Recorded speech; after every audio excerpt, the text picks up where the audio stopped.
Hi, I'm Nikki Lowe, and welcome to the Wisdom for Working Mums podcast show, where I share insights and interviews that support women to combine their family, work, and life in a more successful and sustainable way. Welcome to this very special bonus episode of the Wisdom for Working Mums podcast show. This episode launches on Christmas Eve, and the theme of this interview couldn't be more apt.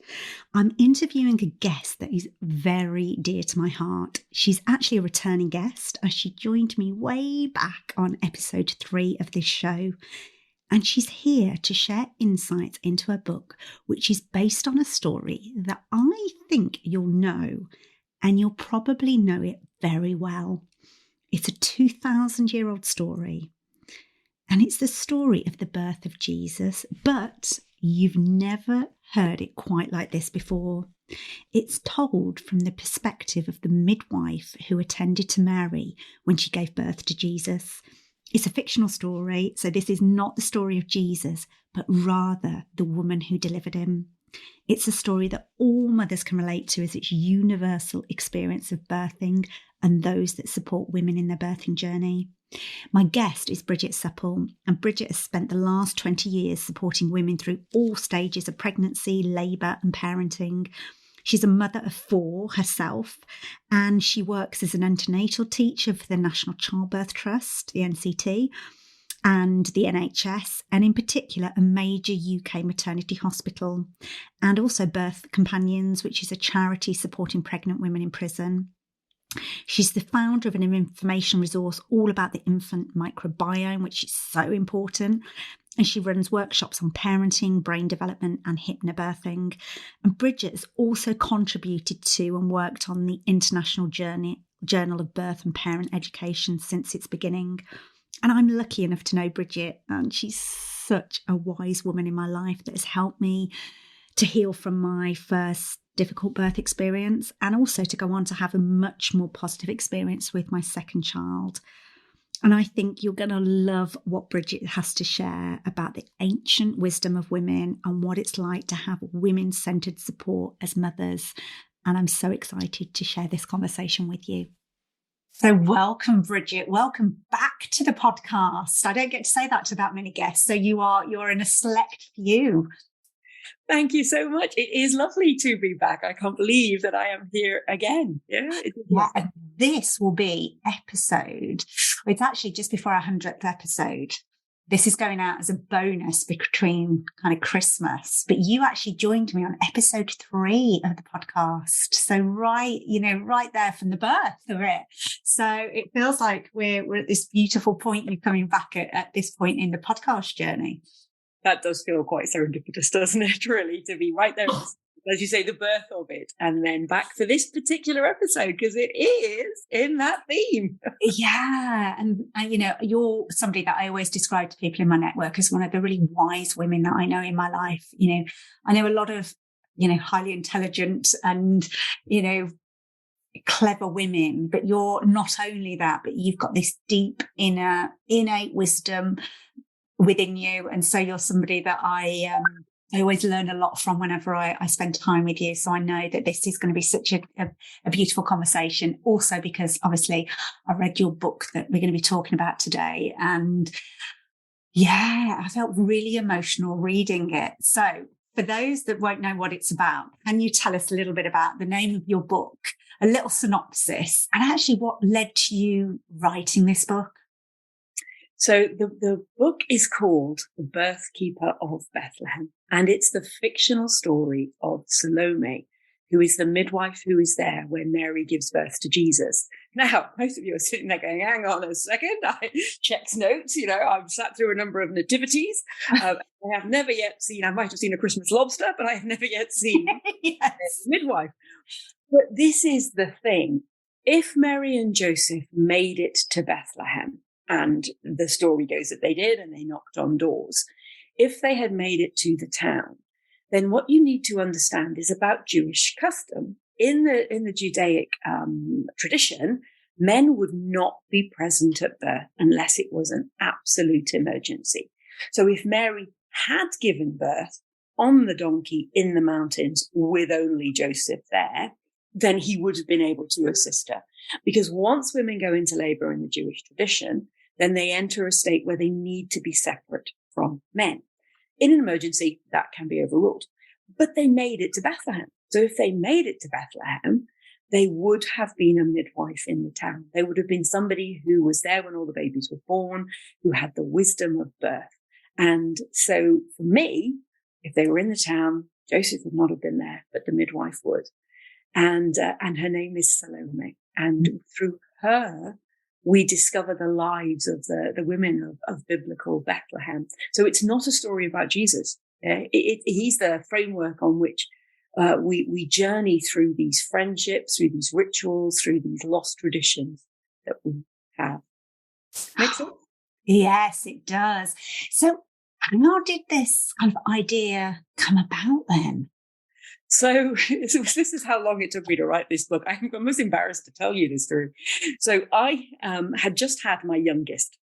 So I had a 6-year-old, a 4-year-old, a 2-year-old, and a fairly newborn. And I had quite recently done some, because I'm an antenatal teacher, some cultural awareness training. So we do different ones to make sure that postnatally we are respecting people's culture when they give birth, as part of my work in a big hospital.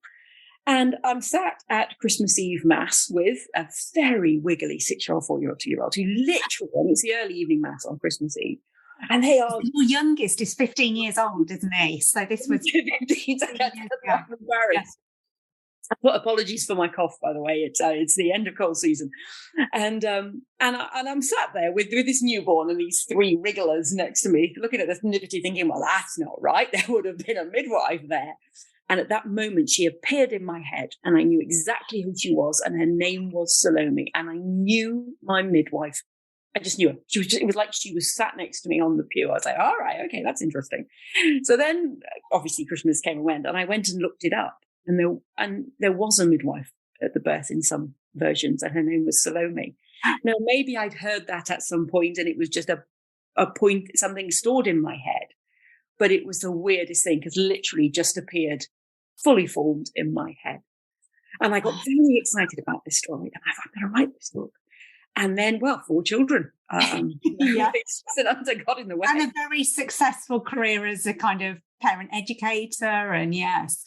All these other things. And absolutely nothing happened for ages. And then I got very cross with myself over lockdown. And I was like, right, I need to do this. I need to just get this sorted. And so I had a quote up. Do you know, now I never quite get her name right. Clarissa how do you say Running with the Wolves? Running with the Wolves. Clarissa, is it Pinko Estes or all the way around? Anyway. Yes. And I had a quote up. So I pinned a quote up in front of my desk, which said something along the lines of the best way to stop a woman is with housework. Yeah. It's never all done. And you're always, the shame. So just the art should not be created in stolen moments was the last sentence. So I had that pinned up. And every time I thought I really should be just going and putting some more laundry on, I thought, no, I'm going to. And don't get me wrong. And before that, there was lots and lots of research and it's the thinking, it's the problem solving of book writing. Yes. But when I decided I was absolutely going to do it, it took me about a month to get it down. Oh, wow. So there we are. Yeah. And so what I kind of got from this book is just this beautiful sense of birth and the people that are there to support it. Obviously, the women and how there's these, as you say, these like suppressed stories of like women are being cut out of the birth of Jesus. Like, how's that happened? And you're reclaiming that and kind of bringing it alive through, as you say, this fictional story. But the book starts with Salome being called to the birth of a child, but of a woman that she doesn't know. And you say in the book that that's really unusual, that the midwife would not have been connected to this woman either through her own birth or through the pregnancy. And it's such a powerful story that you bring alive the rituals, the connection. I mean, there was one point where she goes and sits with this woman that she's not met before and holds her feet. And it literally sent tingles up my spine about how you described that. So can you tell us a little bit about that story and how that kind of sets up the book? So the key thing for me is I wanted to write a love letter to birth and midwifery. And if any of you have had a difficult birth experience, that might make you feel a bit, oh, I'm not sure about that, and how and what. And if you did have a difficult birth experience, if you can't think about your birth without being upset by it, then this book is as much for you, because that's not you. That this is not on you that happened. You're in a system where you have not been supported through pregnancy and loved and built this relationship with your midwife and had this wise woman who is with you all the way through birth, who knows what to do and would look after you postnatally. And whatever the outcome of the birth, and even if the birth was hard, you would have felt supported and cared for the whole way through. Now, wherever you're listening to this in the world, I think I'm probably fairly confident in saying that that's not necessarily how maternity works in your country. Here in the UK, from where I'm coming to you from, the local hospital here that I don't work in is the one that made national news for baby deaths and mistreatment. I mean, mistreatment of women in labour. And in Australia, I think it is a third of women report obstetric violence during labour. So being mistreated during labour, which is just horrendous. So when I say I wanted to write a love letter to birth and midwifery, it is to that. It is to proper midwifery, of being with women, of care and support. And that isn't to gloss over and imagine that in this story, birth is not hard, because birth is hard. It's raw and it's physical and it's incredibly. And this is one of the things we explore in the book, how going through the rite of passage of birth, which is what it is, strips everything away, and women emerge almost warrior-like at the end. And there's a lovely tradition in ancient Mexico where women would be given a little model of a tiny shield or a sword when they went into labor. And if they died in childbirth, they were buried with full warrior honors, because it was considered to be that they were, that powerful in their birthing process. So when I say it is a love letter to birth and midwifery, it is about the skills and the care and the beauty and the thing that breaks my heart that women don't get to experience, which is the possibility of an incredibly transformational experience through birth. That's the key. So if as I say, if you're listening to those words thinking, well, that's not how it is, this book is written with you in mind, because I rage against the system. Yes, and I love that about you.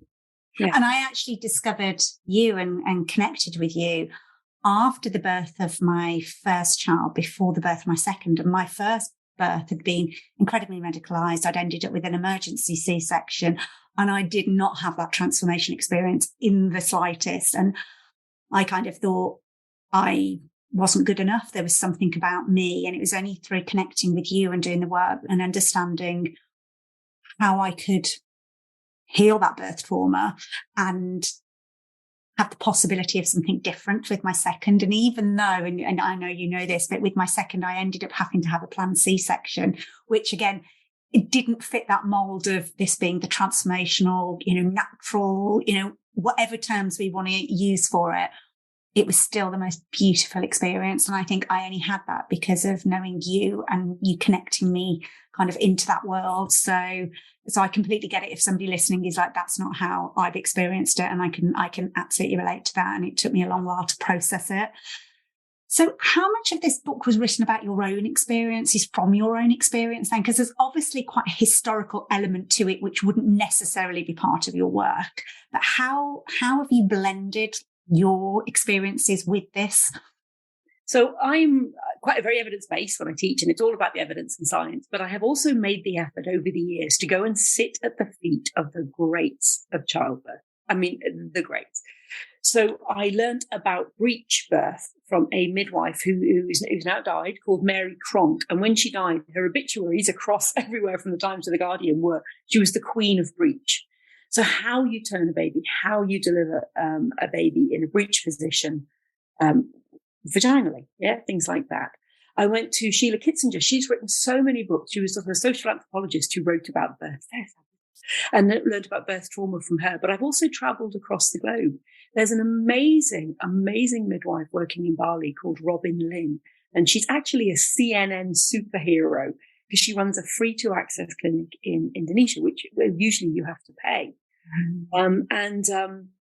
And incredible midwifery skills.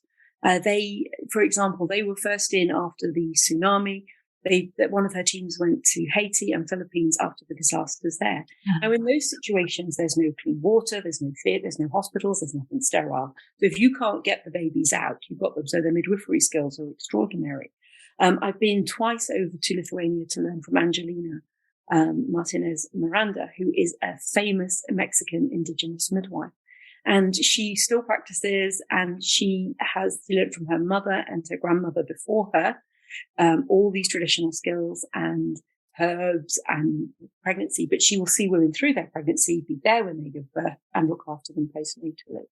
So over the years, and I credit all of them in the back of my book, from the spinning babies over I learned from Gail Turret-Scully, but I've made the effort to go and find out all of the lost skills that don't make it onto an obstetric ward. Now, don't get me wrong, modern obstetrics saves life and all of that. But goodness me, have we paid a price for medicalization. And I think, that if every outcome was brilliant and every mother and baby were leaving delighted and happy and healthy, then great. But they're not. They are not. That is the problem. So for me, there is so much, there's 20 years of birth experience sort of filtered through this book as well. But one of the births in there is very similar to a birth that I attended as a birth supporter. So do you see what I mean? It's all in there. There's a lot of and then actually before we hit record, you were saying, and then there's the research that you've layered on top of all your kind of birthing experience about the cultural and religious aspects that would have been related to that time. Yeah. So I initially sat down with 3 Jewish colleagues, antenatal teachers, and said, okay, what do I need to know? Tell me about my sensitivities. And when the book was finished, a female rabbi very, very kindly read it for me to say, am I okay? This is all right, or maybe change that. And one of my festivals, I was telling you, I had a festival in that fitted on my timeline, and she was like, oh no, that wasn't invented till 400 years later. I was like, all right, okay. So we had to change that one. But I have spreadsheets on Palestinian herbs. You had to think about the trees and everything like that, and that and the climate. I spent so long learning about the sort of tents of nomadic tribes, so I could describe those, and just every single thing that I didn't know about, I would deep dive into. But one of the most interesting ones that I spent such a long time on was the Magi, which I think were fascinating. And I don't know how, I'm going to give us possibly a spoiler for the book here, so cover your ears if you don't want to know. But for me, what I came up with was one of the things I'm actually really pleased with about the book, because the wise men, frankly, always annoyed me. Giving gifts, leaving. I mean, we all see the joke, don't we, about the wise women arriving with casseroles and helpful things and wine and diapers. But actually, if they were that clever, why would you just go, this is clearly a great king, have a gift, and then leave? Mm. And I wrestled with them for ages. Did they need to be in the book? Did they add anything? Did they help? And then I realized who they were. And they were advisors to kings. They were kingmakers. They would be the people who would be training young princes. So, and I loved the idea. And that's why, particularly one of them is from Ethiopia, because Ethiopia fascinates me. It's had Christianity since 1 AD. So that's really interesting. Right from the very start, there was Christianity in Ethiopia. And I loved the idea of Jesus being taught by an Ethiopian man, rather than it being the great white saviors who arrive in Ethiopia and give them Christianity, that actually he was a black Ethiopian man, was fundamental in being one of the people who shaped a young Jesus. And it gives you that opening for what happened in the missing years between 13 and 30. So you can uncover your ears now if you want to hear that bit. Once that took me so long to figure out whether they were important in the story. So story writing itself is tricky. Once you get, trying to solve all these mental problems. But I think that you took on a huge challenge with this book, because not only anybody that I speak to that's written a book, they're like, wow, they underestimated the process. So just writing a book, but writing a book probably about one of the most well-known stories that exists, and everybody having their own interpretation or relationship to that story, to then put a different spin on it and have to have some of the core elements, but potentially present them in a different way. What a challenge you took on, but you've done such a beautiful job with it. The way you use your descriptive language in it, and you can tell the research that must have gone into that, because it feels like, obviously I've got no reference point to know whether that's true or not, but it feels really true. There's nothing in there. You feel that you're transported to that time, and that's a real skill of yours. I suppose, what are you hoping that the relevance is to today? Because as you say, it's not a story for a story's sake of just telling that story. It has real profound meaning in terms of the work you do in our modern lives. So what is it that you're hoping for people that when they read this book that they take from that? So there are two sort of streams for me. One, Mary is a human. So many religions, have just women don't feature in it at all. And if they are these absolute divine beings who walk around with light coming out of them and are absolutely perfect. And Mary wasn't. She was just a human woman. And that's the point. That's the point. That's the thing that we don't get told. And so much of what can plague, and doesn't always, but can plague women in Christianity, is this having to live up to this perfect idea of somebody who was utterly wonderful. And it misses the point. The point was she was human. Yeah. And that there can be divinity in the most human of us, in the most human moment. And it also, for me, that Jesus was just a baby, just an ordinary baby in so many ways. And that's the beauty. And for me, Salome sees her role as such a holy thing. She really sees the sacredness of the moment as a new life comes in.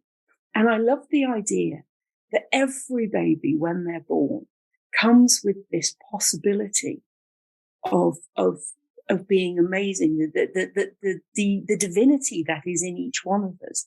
And if we treated birth as if it was this sacred moment, women would not be abused during birth, but also this how we treat children, how we treat society, when you are thinking of the possibility of greatness in every single new arrival. So that's one thread, tackling the misogyny, frankly, that has dropped women from the story. I mean, just for 1 second, and I'll come on to the second thread.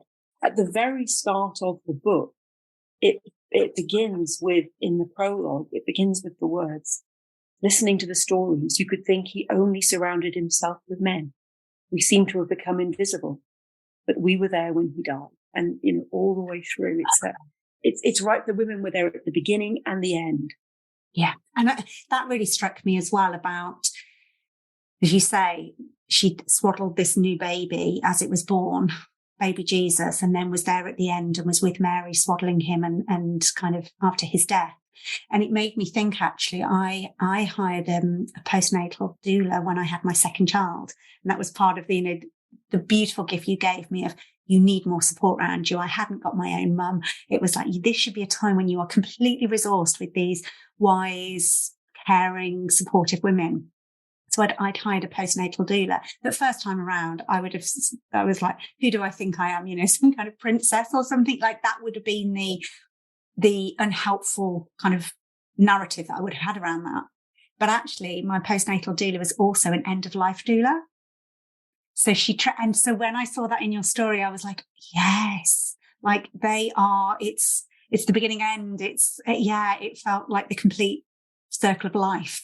And they very often were. So my mother's great aunts and grandmothers would be the women who were there at birth, but also the women who would help wash the bodies as well.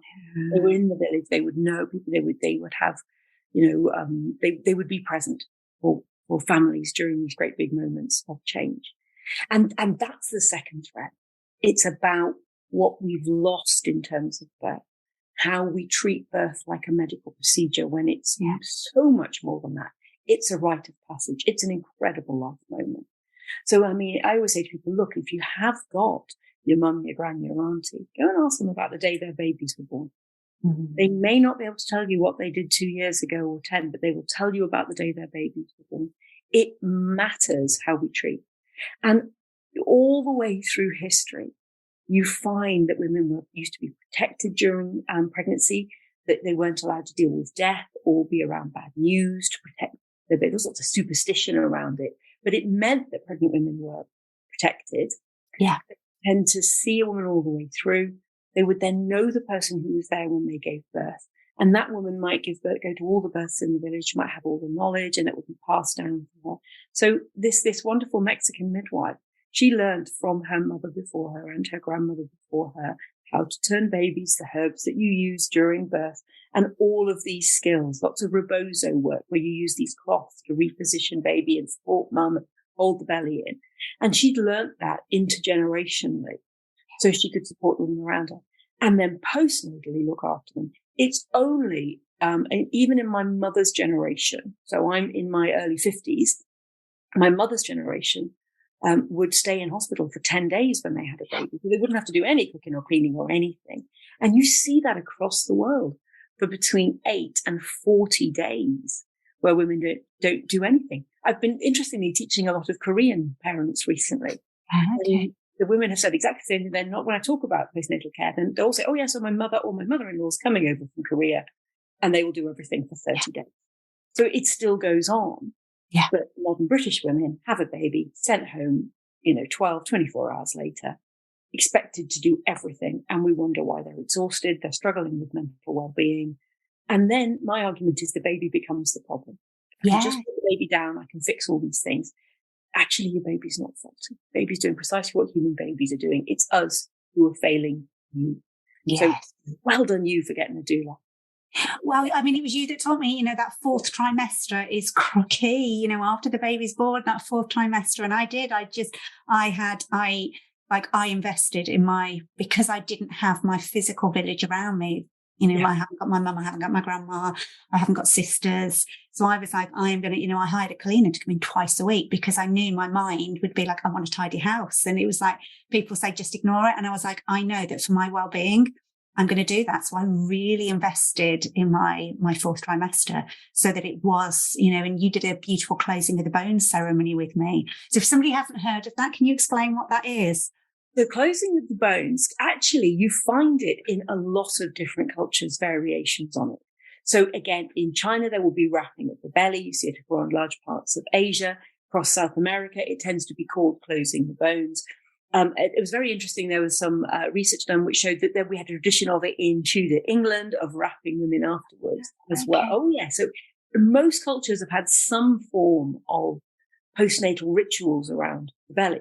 So the closing the bones involved the womb massage. So different cultures placing different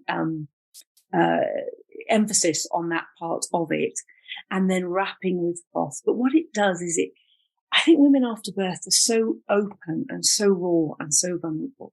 And it does two things. One, it helps honor the hard work that your uterus has done to grow this baby and to bring this baby out. But it also recognizes that women are wide open and raw and vulnerable. And it is care for them. And by closing the bones, it doesn't just bring everything back into place back after the birth, literally help them close up the pelvis, but helps protect women from that rawness and that vulnerability by recentering their strength and showing them that their body is valued for what it has done. Now, if you think how in the modern Western world, women's postnatal body is treated. Oh, lovely bump. Why haven't you lost that weight yet? And women made to feel bad for these empty big bellies that we are left with after our babies have come in.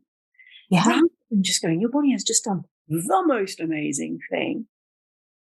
Rest, let me feed you beautiful food. Let's honor the fact that your womb did this. That's just incredible. Yeah. And no wonder we feel defeated and deflated and not good enough in so many fields, when this subtle message is just saying, oh, you should be back. Whereas these rituals that would start from either the day the baby was born or a couple of days afterwards and go right the way through to maybe 40 days are honouring and just saying, this takes time. This takes time for this to go back.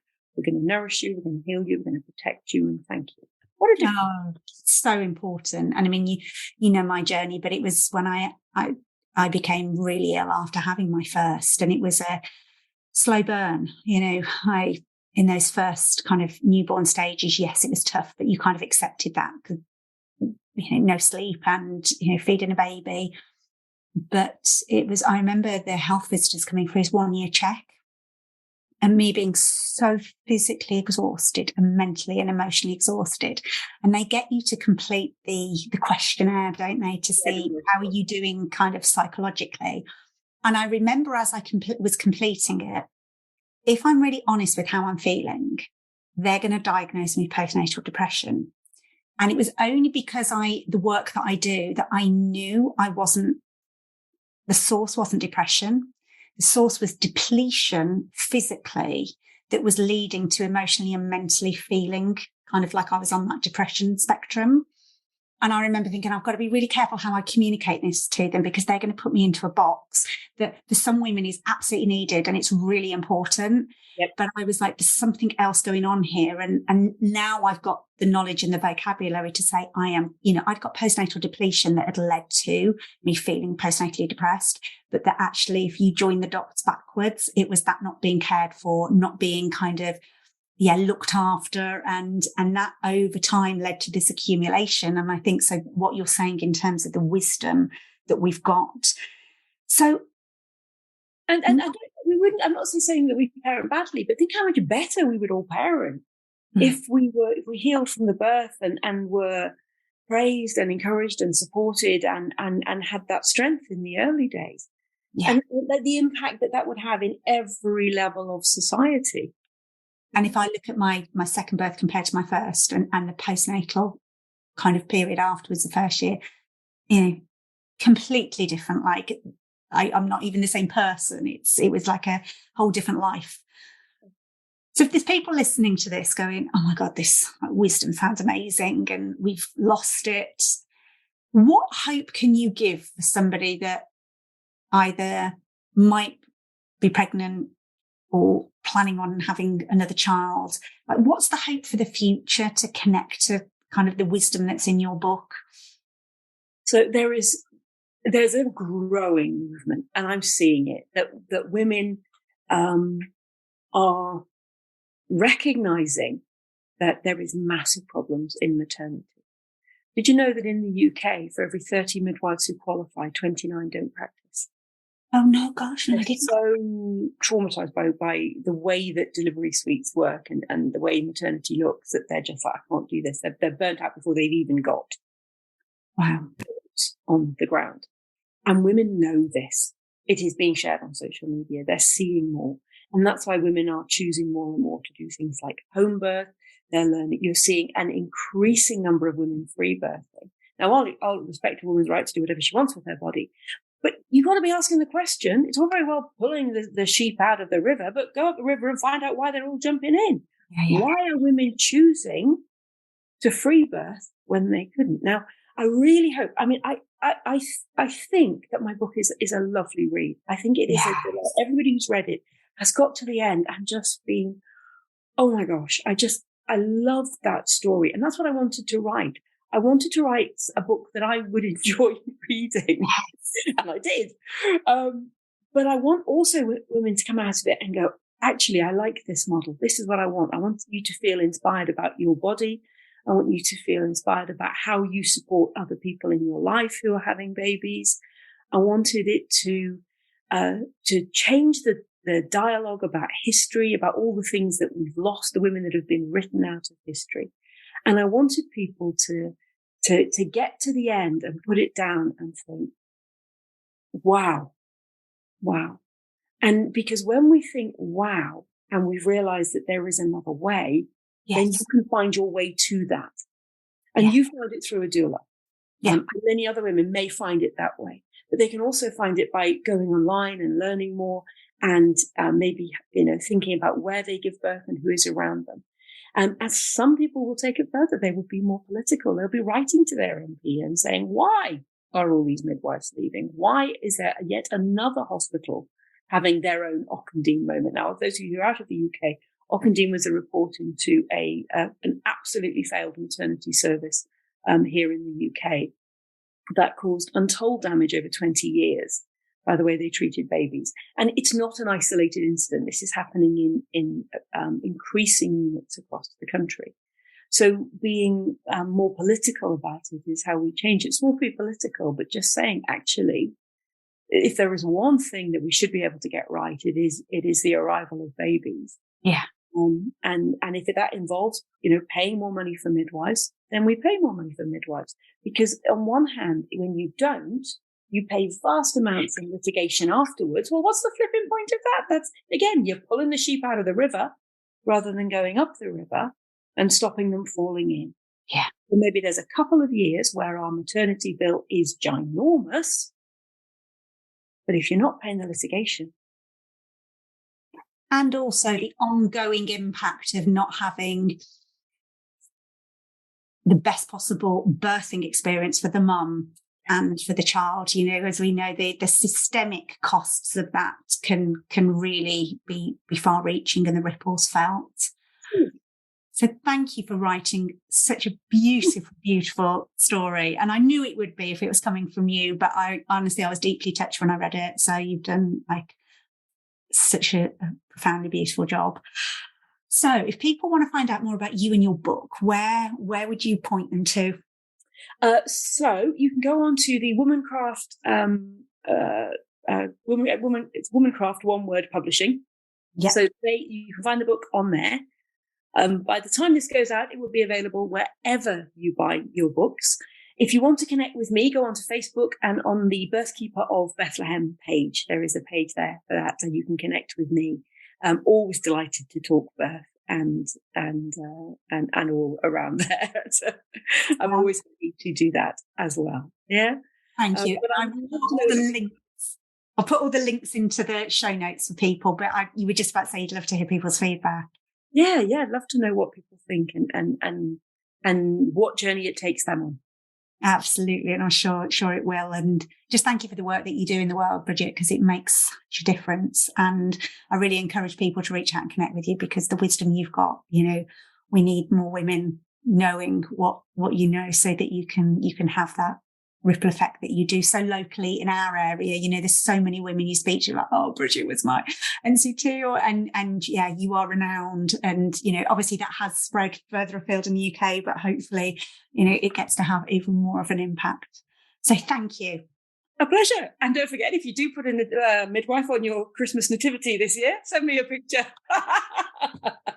Mine will absolutely have a little midwife in there. I'm going to suggest that to my daughter's school. She's a mouse in the nativity, so you never know. If you get a mouse, why can't you have a midwife? Oh. Well, thank you. Really, really loved speaking to you as always. If you've enjoyed this episode of Wisdom for Working Mums, please share it on social media and with your friends and family. I'd love to connect with you too, so if you head over to wisdomforworkingmums.co.uk, you'll find a link on how to do this. And if you love the show and really want to support it, please go to iTunes, write a review and subscribe. You'll be helping another working mum find this resource too. Thanks so much for listening.